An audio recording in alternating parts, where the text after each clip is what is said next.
Hello educators, मैं कुंदन कौशिक पुनः आपको स्टडी कुंजी में स्वागत करता हूं। और चलिए एक नए क्विज को बायोलॉजी साइंस जी के जीएस क्विज लेकर के आप आ गए हैं विभिन्न कॉम्पिटेटिव एग्जामिनेशन के लिए, मैट्रिकुलेशन परीक्षा के लिए। क्वेश्चन बायोलॉजी के चैप्टर परिवहन से, रेस्पिरेशन से टोटल क्वेश्चन 40 क्वेश्चन है। Quiz number 10.6। तो बिना समय गंवाए हुए शुरुआत करते हैं। आपके सामने जल्द ही क्वेश्चन प्रकट हो रहा है और ये हुआ प्रकट। क्वेश्चन नंबर 1 आपके सामने दिखाई रहा है। क्विज को अच्छा लगे तो लाइक करें, कमेंट जरूर करें, कुछ कमी होगा तो हम सुधार करेंगे। और इस प्रकार जो है चैनल्स पर जुड़े रहने के लिए आप सबको बहुत बहुत धन्यवाद। पहला क्वेश्चन आपके सामने दिखाई दे रहा है, मनुष्य का हृदय प्रति मिनट कितनी बार धड़कता है? 10 से 12 बार, 72 बार, 120 बार। सही जवाब क्या होगा? 72 बार होगा सही जवाब।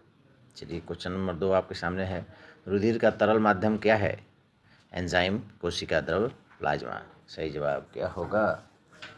इसका सही जवाब होगा प्लाज्मा।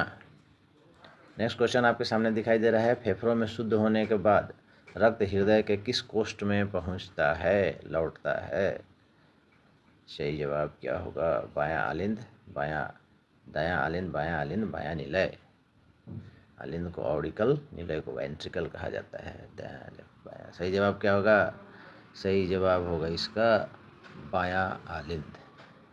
चलिए क्वेश्चन नंबर 4, जल और खनिज लवण प्रायः किस ऊतक के द्वारा मिट्टी से ऊपर की ओर जाते हैं? फ्लोएम, जाइलम, मृदुतक। सही जवाब क्या होगा? फ्लोएम, जाइलम, मृदुतक। सही जवाब क्या होगा? इसका सही जवाब होगा जाइलम। ये ट्रिक बहुत अच्छा है। जाइलम जल लेके जाता है ऊपर की तरफ, जड़ से पौधों में जाइलम ऊतक जो है जल के साथ साथ खनिज लवण ऊपर की तरफ ले जाता है। ये वेरी वेरी इंपॉर्टेंट, आप भूल नहीं पाएंगे, कभी कंफ्यूज नहीं होंगे जाइलम की फ्लोएम। चलिए क्वेश्चन नंबर 5 शुरू करते हैं। आपके सामने है, मनुष्य में रुधिर का क्वेश्चन नंबर 5, मनुष्य में रुधिर कहाँ क्षमता है? फेफड़ों में, लीवर में, किडनी में। सही जवाब क्या होगा? फेफड़ा, लीवर, किडनी। सही जवाब है किडनी। 6 नंबर क्वेश्चन, ईसीजी का पूरा नाम क्या है? इलेक्ट्रोकार्डियोग्राम, इलेक्ट्रोकार्डियोग्राफ, इलेक्ट्रोकोऑपरेटिव ग्राम। सही जवाब क्या होगा? बताइए बस। सही जवाब होगा इलेक्ट्रोकार्डियोग्राफ। ये जो है हृदय की गति को बताता है कि किस तरह से आपके शरीर में हृदय की धड़कन चल रही है। एक ग्राफ के रूप में ना हार्ट से संबंधित है। चलिए क्वेश्चन नंबर 7 आपके सामने है, प्रत्येक गुर्दे यानी किडनी में कितने नेफ्रॉन होते हैं? लगभग 8 लाख, लगभग 10 लाख, लगभग 12 लाख। सही जवाब क्या होगा? प्रत्येक किडनी में, प्रत्येक किडनी मतलब 2 किडनी होता है, उसमें एक में कितना होता है? सही जवाब क्या होगा आपका? 12 लाख। चलिए क्वेश्चन नंबर 8 आपके सामने है, हृदय के वैष्णों का शिथिलन कहलाता है? शिथिलन, कॉन्ट्रैक्शन, सिस्टॉल, डायस्टॉल, तालबद्ध संकुचन। सही जवाब क्या होगा? तो ये है शिथिलन, डायस्टॉल। ठीक है, चलिए आगे देखते हैं। इसी को डायस्टोलिक प्रेशर कहा जाता है। क्वेश्चन नंबर 9 आपके सामने है, एक कोशिकीय सवालों में जल का परिवहन होता है विशरण द्वारा, पराशरण द्वारा, चालनी नलिकाओं द्वारा। क्या जवाब होगा सही? एक कोशिकीय सवालों में जल का परिवहन होता है, इसका सही जवाब होगा विशरण द्वारा। बिल्कुल। क्वेश्चन नंबर 10 आपके सामने है, पौधों में खाद्य पदार्थों का स्थानांतरण किस रूप में होता है? पौधों में खाद्य पदार्थों का स्थानांतरण किस रूप में होता है? Glucose, sucrose, starch. सही जवाब क्या होगा? खाद्य पदार्थ ना, जो हम खाद्य पदार्थ ग्रहण करते हैं वो पौधों में सुक्रोज के रूप में रहता है। सही जवाब होगा सुक्रोज। अगर आपको स्पीड ज़्यादा लग रहा होगा तो आप आराम से सेटिंग में जा करके कोने पे जो सेटिंग का ऑप्शन आ रहा है उसमें स्पीड कम कर सकते हैं। ठीक है, चाहे तो तेज़ भी कर सकते हैं, दोबारा जब बनाते हैं तो आप स्पीड को तेज़ कर सकते हैं। चलिए कम तेज़ करने का आपके पास ऑप्शन है, मैं तो बना रहा हूँ एक सामान्य स्पीड से।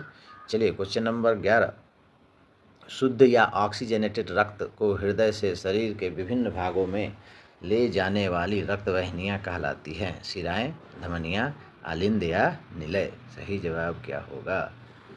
शुद्ध यानी ऑक्सीजनेटेड रक्त को हृदय से शरीर के विभिन्न भागों में ले जाता है। ठीक है, हृदय से ब्लड जो है शरीर में जाता है, वो नली को क्या कहा जाता है? तो शुद्ध ब्लड अर्थात शुद्ध ब्लड किस नली से शरीर में जाता है? यही सही क्वेश्चन होना चाहिए, आपको समझ में आ जाना चाहिए आसानी से। ये सही जवाब है धमनियाँ। महाधमनी से निकलता है और धमनिया में बदल जाता है, बहुत सारी धमनियों में, और उससे होते हुए शरीर में जाता है। अगला क्वेश्चन आपके सामने है 12 नंबर। पौधों में जड़ से अवशोषित जल की इतनी मात्रा जरूरी कार्यों में उपयोग होता है। यानी पौधे जितना नीचे से जड़ से जल खींचते हैं, वो अपने लिए ऊर्जा के उत्पादन में या उपपचयी क्रिया में कितना प्रतिशत इस्तेमाल करते हैं? 40%, 30%, 10%। तो सही जवाब क्या होगा? इसका सही जवाब है 10%। बाकी 90% हवा में वो छोड़ देते हैं ना। इससे क्या होता है कि उनके शरीर का ताप का संतुलन होता है, और इसके साथ ही साथ आपका मुख्य रूप से पौधे जो है वाटर साइकिल में सहयोग करते हैं। इसलिए कहा जाता है कि पौधे लगाइए तो बारिश होगा। यानी वो ज़मीन के अंदर का जल जो है, जल वाष्प करो वाष्पोत्सर्जन की क्रिया के द्वारा वो हवा में छोड़ देते हैं, और वो आसमान में जाता है, फिर बादल बन के बरसता है। ठीक है, तो आप इस प्रकार यहाँ एक लघुतरीय या दीर्घोत्तरीय क्वेश्चन पे का जवाब दे सकते हैं कि पौधे किस प्रकार से बारिश कराने में सहयोग करते हैं। ठीक है, और ऊपर जान गए हैं कि जाइलम के द्वारा जल खनिज रूप के ऊपर जाता है। मुख्य रूप से उसका काम होता है कि जल नीचे से किस लिए खींचता है? तो जल के द्वारा प्रकाश संश्लेषण की क्रिया होती है, और खनिज लवण से वो अपना प्रोसेस के द्वारा सुक्रोज का निर्माण करता है, यानी फोटोसिंथेसिस क्रिया में सहयोग होता है। चलिए नेक्स्ट क्वेश्चन देखते हैं। 13 नंबर क्वेश्चन है, जाइलम में जल की गति के लिए मुख्य प्रेरक बल क्या होता है? जाइलम में जो जल ऊपर की तरफ जाता है, उसमें प्रेरक बल क्या होता है? किसके चलते जल जो है जड़ से उतनी लंबे लंबे ऊंचाइयों तक चढ़ जाता है? पहला क्या है? मूल दब, वाष्पोत्सर्जन, संवहन बंडल। सही जवाब क्या होगा? सही जवाब इसका होगा वाष्पोत्सर्जन। अगर वाष्पोत्सर्जन अगर नहीं हो तो समझ लीजिए कि जाइलम से जल जो है ऊपर की तरफ नहीं चढ़ पाएगा, जो कि पत्तियों में स्टोमाटा पाया जाता है। उस छिद्र से जल निकलता है, जगह खाली हो जाता है, वही दाब नीचे की तरफ कार्य करता है, और नीचे का जल ऊपर की तरफ चढ़ते रहता है, और इस प्रकार जो है जड़ से निरंतर जल जो है ऊपर की तरफ पौधों में जाते रहता है। वहाँ कोई पंप वगैरह नहीं है, कोई सिस्टम नहीं है। सोचने वाली बात है कि लंबे लंबे तार के ऊपर से तारी कैसे निकलता है, और आप कोकोनट में जो है पानी कहाँ से आ जाता है। तो ये सारा सिस्टम वही है, वेपोराइजेशन होता है ना, और वहाँ एक चूसन की क्रिया होती है। वाष्प पानी जो है भाप के रूप में बाहर निकल जाता है, और निकलने के बाद वहाँ जगह खाली हो जाता है। उस जगह को खाली भरने के लिए नीचे से पानी ऊपर की तरफ खसकता है, और यह निरंतर चढ़ करते करते जड़ तक पहुँच जाता है, मूल जड़ में, और वहाँ पुनः पानी धीरे धीरे वैक्यूम हो जाता है, और उस प्रकार मिट्टी से जल उसमें प्रवेश कर जाता है। चलिए इसी प्रकार देखते हैं आगे। 14 नंबर क्वेश्चन, चालनी नलिका कहाँ पाई जाती है? चालनी नलिका फ्लोएम, जाइलम, मूल रोम में। सही जवाब क्या होगा? थोड़ा कंफ्यूज कर रहा होगा, लेकिन जो उत्तक पढ़े होंगे 9th क्लास में, जटिल उत्तक और सरल उत्तक, वो बता पाएंगे। सही जवाब है फ्लोएम। 4 प्रकार की नलिकाओं से मिलकर बना रहता है चालनी नलिकाएं ना, उसी में फ्लोएम में पाई जाती है। आगे चलिए देखते हैं 15 नंबर क्वेश्चन, पौधों में द्विदिशीय परिवहन के लिए कौन उत्तरदायी है? द्विदिशीय परिवहन, ऊपरमुखी और अधोमुखी, ऊपर भी ले जाएगा नीचे भी ले जाएगा, जाइलम, फ्लोएम और तना। सही जवाब क्या होगा? सही होगा आपका फ्लोएम। फ्लोएम जो है भोजन को संचित करता है, और फल तक, पत्तियों तक, और पौधों में जहाँ भी वृद्धि हो रहा होता है वहाँ भोजन को पहुँचाने का काम करता है। तो वो जड़ में भी पहुँचाता है, जड़ भी बढ़ता रहता है, और आपको पत्तियों में भी पहुँचाने का काम करता है। तो चलिए देखते हैं नेक्स्ट क्वेश्चन आपके सामने है 16 नंबर, रक्त की प्रकृति कैसी होती है? अम्लीय, क्षारीय, उदासीन। सही जवाब क्या होगा? सही जवाब इसका होगा क्षारीय, रक्त क्षारीय होता है। चलिए आगे देखते हैं, निम्नलिखित में रक्त का पीएच मान क्या होता है? अब अगर आप अम्लीय, क्षारीय जानते हैं तो पकड़ पाएंगे, लेकिन यहाँ पे देख रहे हैं सब क्षारीय ही दिया हुआ, 7.4, 7.8, 8.5, ये तीनों का तीनों जो है आपका क्षारीय वाला ही ऑप्शन है। अब समझते रहिए, 7 के ऊपर क्षारीय होता है।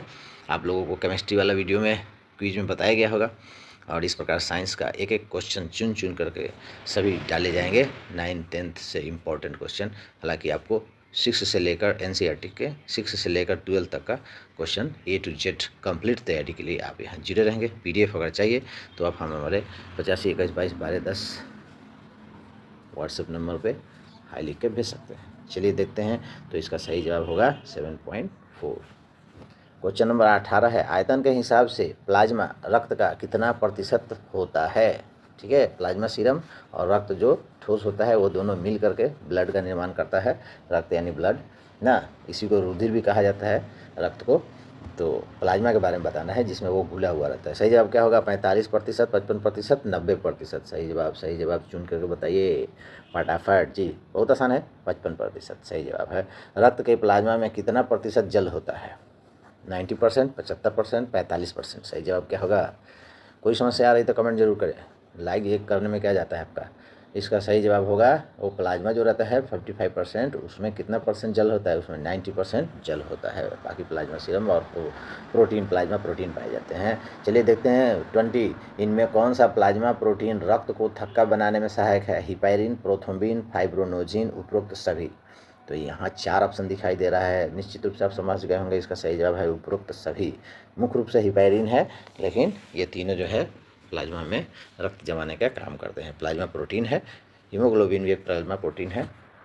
चलिए आगे देखते हैं 21 नंबर क्वेश्चन, रक्त का रंग लाल किस प्रोटीन वर्णक के कारण होता है? Fibrinogen, haemoglobin, heparin.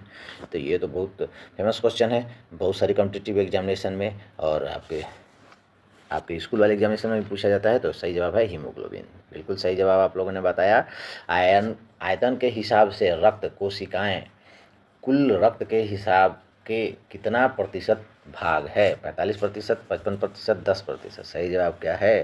तो इसका सही जवाब है आपका 45%। यहाँ रक्त कोशिकाएं हैं और वहाँ प्लाज्मा था, तो प्लाज्मा 55, तो बच गया जो वो क्या होगा? रक्त कोशिकाएं होगी। चलिए आगे देखते हैं। रक्त कोशिका में WBC RBC दोनों रहेगा और उसमें कुछ ठोस पदार्थ रहते हैं, फिर कुछ प्रोटीन होते हैं ना, इन सब से मिलकर बना रहता है। चलिए क्वेश्चन नंबर 23 आपके सामने है, रक्त किस प्रकार का ऊतक है? संयोजी ऊतक है, थैलेमी ऊतक, मृद ऊतक। सही जवाब क्या होगा? रक्त किस प्रकार का ऊतक है? ये भी बहुत सारे एग्जामिनेशंस में पूछे जाते हैं। SSC में मुख्य रूप से GT में बहुत सारा सवाल पूछा गया बहुत बार, तो संयोजी ऊतक है। चलिए क्वेश्चन नंबर 24, हीमोग्लोबिन के एक अणु की क्षमता ऑक्सीजन के कितने अणुओं से संयोग की होती है? चुन चुन करके लाया गया है क्वेश्चन, जो कि छूटे नहीं आपके एग्जामिनेशंस में। 2, 4 या 6। सही जवाब क्या होगा? हीमोग्लोबिन के एक अणु ऑक्सीजन के कितने अणु से संयोग करता है? तो सही जवाब इसका होगा आपके सामने जो दिखाई दे रहा है, उसका सही जवाब होगा 4। चलिए आगे देखते हैं, मानव में कौन सी कोशिका का आकार अनिश्चित होता है? ये सिंपल सा क्वेश्चन है, जानते होंगे तो बता पाएंगे। ये इसका सही जवाब है क्या होगा? WBC RBC sperm. सही जवाब होगा WBC वाइट ब्लड सेल, यानी आपके ब्लड में जो रोग प्रतिरोधक क्षमता बढ़ाता है, वाइट ब्लड सेल यानी उजला रक्त। उजला तो होता नहीं है, लेकिन उजला उसको कहा जाता है, रक्त मतलब कलरलेस होता है। 26 क्वेश्चन आपके सामने दिखाई दे रहे हैं, मानव व मैमेलियन वर्ग के जंतु में किन कोशिकाओं में केंद्रक नहीं होता है? अब लीजिए WBC RBC स्किन। ऐसा क्वेश्चन थोड़ा टफ क्वेश्चन लग रहा होगा आपको, यूनिक क्वेश्चन है ये। सही जवाब इसका क्या होगा? परीक्षा की दृष्टि से ये सही है, उतना इम्पोर्टेंट हालांकि नहीं है, लेकिन इसका सही जवाब है RBC। चलिए, मानव में केंद्रीय पंप का कार्य कौन करता है? ये तो ज़्यादातर लोग जानते होंगे, फेफड़ा, हृदय, किडनी। पंप का काम कौन करता है? सही जवाब है इसका हृदय। हार्ट ही पूरे शरीर में ब्लड को प्रेषित करता है, और वही प्रेषित नहीं करता है तो हार्ट से संबंधित आपकी समस्याएं शुरू हो जाती है। तो जो बैठ के खाते हैं उनके साथ ऐसा होता है। ब्लड सर्कुलेशन होने के लिए आपको हमेशा चलते फिरते रहना पड़ेगा, टहलते रहना पड़ेगा, शरीर से श्रम करना पड़ेगा। तो चलिए आगे सवाल देखते हैं। 28 नंबर, मानव हृदय में किस आलिंद निलय छिद्र पर त्रिदल कपाट होते हैं? आलिंद ऊपर आता है, निलय नीचे होता है। ये भी एक ट्रिक है ना, एक याद कर लीजिए। जब 2 कंफ्यूज कर रहा हो तो उसमें एक याद कर लीजिए, ये तो ट्रिक हो जाएगा। निलय नीचे, बस आलिंद को छोड़ दीजिए, बस आपको निलय नीचे याद है तो बच गया, तो आलिंद ही होगा ना, ये है ट्रिक। तो चलिए इसका देखते हैं कि किस में होता है। बायां दायां नहीं होता है, ये आलिंद और निलय छिद्र त्रिदल कपाट याद रखेंगे। इसका सही जवाब क्या होगा जी? इसका सही जवाब होगा दायां, दाहिना त्रिदल कपाट याद रखेंगे। दहीना 3 अक्षर से त्रिदल 3 अक्षर मिला देंगे।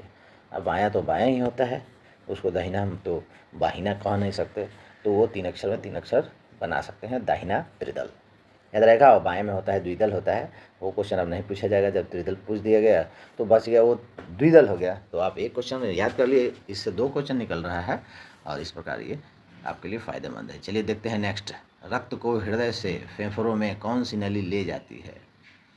हृदय से फेफड़ा में कौन ले जाता है? फुफ्फुस धमनियाँ, फुफ्फुस शिराएँ, महाधमनी। तो महाधमनी तो होगा ही नहीं। महाधमनी तो आपको हृदय से बाहर निकलता है या शरीर से ब्लड को हृदय में लाता है। तो फेफड़ा और हृदय के बीच जो धमनियाँ या शिराएँ होती हैं वो फुफ्फुस उसमें जुड़ा रहता है, फुफ्फुस। तो सही जवाब क्या होगा जी? इसका सही जवाब होगा फुफ्फुस धमनी।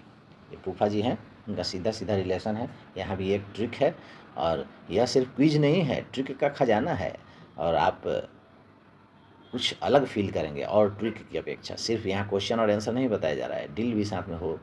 आपको अगर अच्छा लगे तो कमेंट जरूर करें, लाइक ज़रूर करें, ठीक है। ये डील हो रहा है। तो चलिए देखते हैं यहाँ पे फुफ्फुस धमनी या फूफा जी का संबंध सीधा सीधा होता है बोले तो क्या?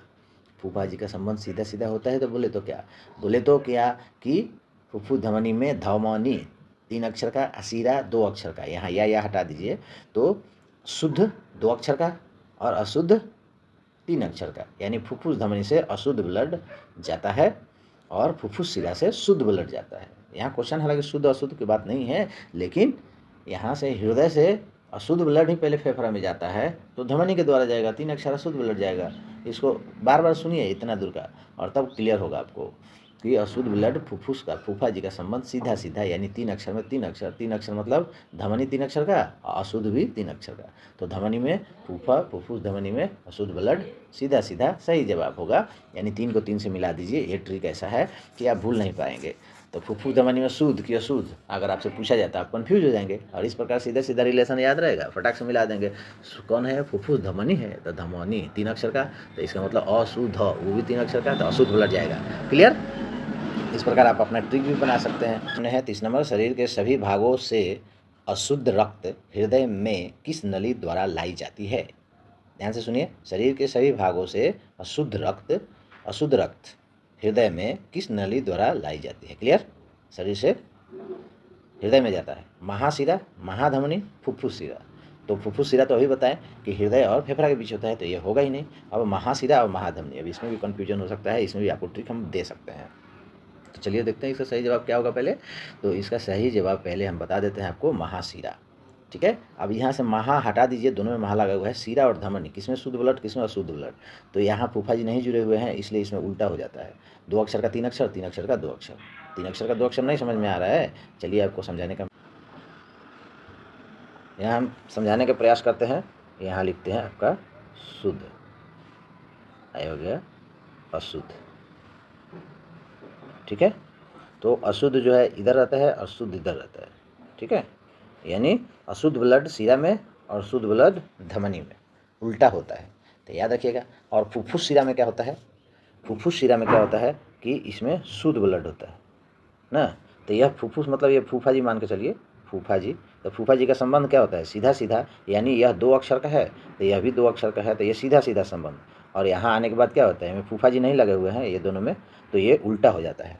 उल्टा हो जाता है मतलब 3 अक्षर में 2 अक्षर और 2 अक्षर में 3 अक्षर। ठीक है, इस इतना दूर को बार बार चला के देख के अच्छे से समझ लीजिएगा। चलिए इस तरह के ट्रिक आपको लेके आते रहेंगे। चलिए नेक्स्ट देखते हैं आपके सामने। क्वेश्चन नंबर 31 आ गया है और इस प्रकार यहाँ पे क्वेश्चन नंबर है कि अशुद्ध रक्त महाशिरा द्वारा हृदय के किस भाग में पहुँचता है? अशुद्ध रक्त महाशिरा द्वारा, अभी ऊपर क्वेश्चन था कि हृदय के, ऊपर क्वेश्चन क्या था कि हृदय के किस भाग में जो है, सॉरी हृदय के किस भाग में नहीं था, ये कौन सी नली लेकर के आती है। अब वो पूछ रहा है कि वो जो नली आती है महाशिरा ना, वो हृदय के किस भाग में ब्लड को लेके आती है? बायां अलिंद, दायां अलिंद और बायां निलय। वेरी कन्फ्यूजिंग विद्यार्थियों के लिए खास करके ज़्यादा कन्फ्यूज करेगा, टीचर को तो और ज़्यादा कन्फ्यूज करेगा। टीचर भी पढ़ाने जाते होंगे तो कन्फ्यूज होते होंगे।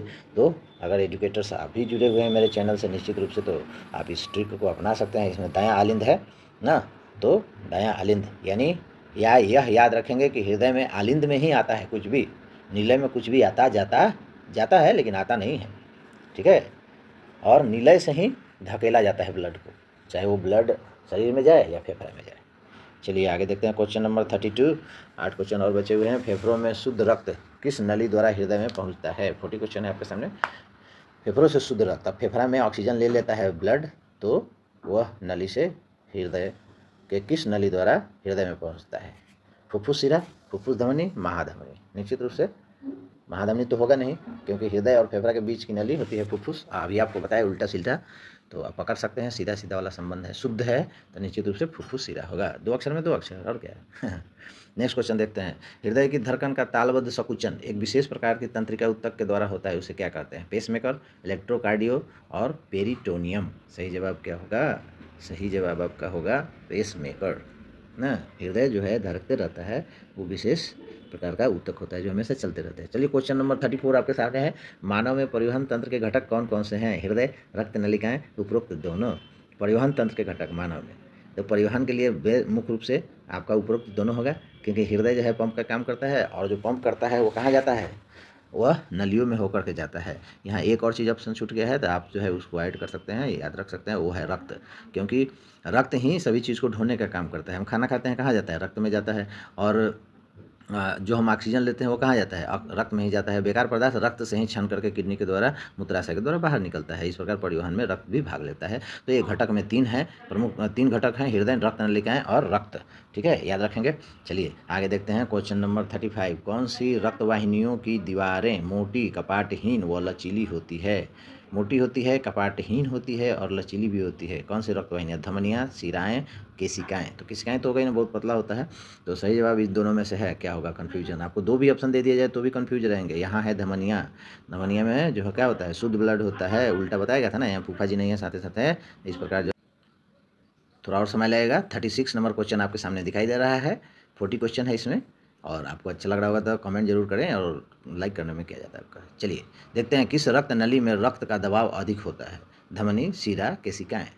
ठीक है, ये क्विज बनाने में बहुत मेहनत होता है। एक पहले क्विज बनाइए, फिर उसको रिकॉर्डिंग कीजिए, फिर उसको जो है चेक करिए गलत तो नहीं है, 3 बार 4 बार सुनना पड़ता है, और इस प्रकार 4 घंटा लगता है एक क्विज बनाने में।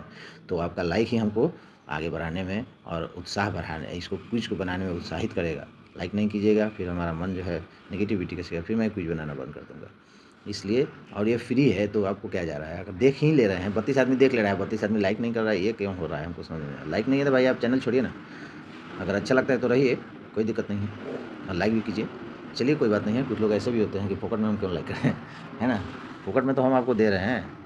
हमारा तो एक ट्रिक है, ये हम अपने अभ्यास के लिए भी बना रहे हैं, और इसके साथ ही साथ मेरे अभ्यास के साथ आपका भी कल्याण हो जाए तो हमारा क्या जाता है? हम ये सोच करके बना रहे हैं कुछ। खैर, आपकी मर्जी। चलिए देखते हैं, आपके सामने है। किस रक्त नली में रक्त का दबाव अधिक होता है? धमनी, शिरा, केशिकाएँ। सही जवाब क्या होगा? 36 नंबर क्वेश्चन है, सही जवाब होगा धमनी। धमनी में शुद्ध ब्लड रहता है, इसलिए उसमें रक्त का प्रेशर ज़्यादा रहता है। 120 प्रेशर उसका होता है। चलिए आगे देखते हैं 37। एक सामान्य व्यक्ति का हृदय का डायस्टोलिक प्रेशर कितना होता है? सिस्टोलिक ऊपर पूछा गया है, अब यहाँ डायस्टोलिक पूछा जा रहा है। शायद आपको याद होगा, अगर याद है तो आबाद है, अब भूल गए तो फिर आइए लाइन में। 80, 120, 160। सही जवाब क्या होगा? होगा ना कन्फ्यूज जी? इसका सही जवाब होगा 80। डायस्टोलिक प्रेशर 80 और सिस्टोलिक प्रेशर 120। चलिए, डिस्टोल सिस्टोल में भी कन्फ्यूजन होता है, आप अपना ट्रिक बना सकते हैं। चलिए देखते हैं, अगर आपको ट्रिकोलॉजी ऐसे जानना है तो हमारे मुख्य वीडियो भी इसका डिटेल, ये परिवहन चैप्टर जो है पढ़ाया गया है। आप स्टडी कुंजी में ही उस वीडियो को सर्च करके पढ़ सकते हैं डिटेल में, वहाँ बहुत सारे ट्रिक मिलेंगे। चलिए आगे देखते हैं। रक्तचाप की माप एक विशेष उपकरण द्वारा की जाती है, उसे कहते हैं स्टेथोस्कोप, पेसमेकर, एस्पिगो मैनोमीटर। सही जवाब क्या होगा? सही जवाब होगा एस्पिगो मैनोमीटर। चलिए, मछली के हृदय में कितने कोष्ठक होते हैं? 2, 3, 4? बोलिए बोलिए, जल्दी बोलिए, कन्फ्यूज मत होइए। मनुष्य में तो जानते हैं कि 4 बेस में होता है, मछली में कितना होता है? मछली में 2 होता है। चलिए, इसके साथ साथ आप मनुष्य का भी जान गए, नहीं जानते होंगे तो जानते होंगे तो रिवाइज हो गया। और इसके साथ ही ये आपका अंतिम प्रश्न आपके सामने दिखाई दे रहा है कि एक व्यक्ति का सामान्य स्थिति में रक्तचाप कितना होता है? ब्लड प्रेशर ना, प्रेशर की बात हो रही है, परिवहन की बात हो रही है, और प्रेशर ना आए। 80/120, 120/80, 180, 120/180। सही जवाब क्या होगा? बीपी आप लोग जानते होंगे सामान्य 120/80 होता है। इसी के साथ ही ये क्विज समाप्त हुआ। लगातार बने रहने के लिए आपको बहुत बहुत धन्यवाद। अगले क्विज में पुनः आपका स्वागत होगा। लगे रहिए, जुड़े रहिए, सक्सेस रहिए। God bless you.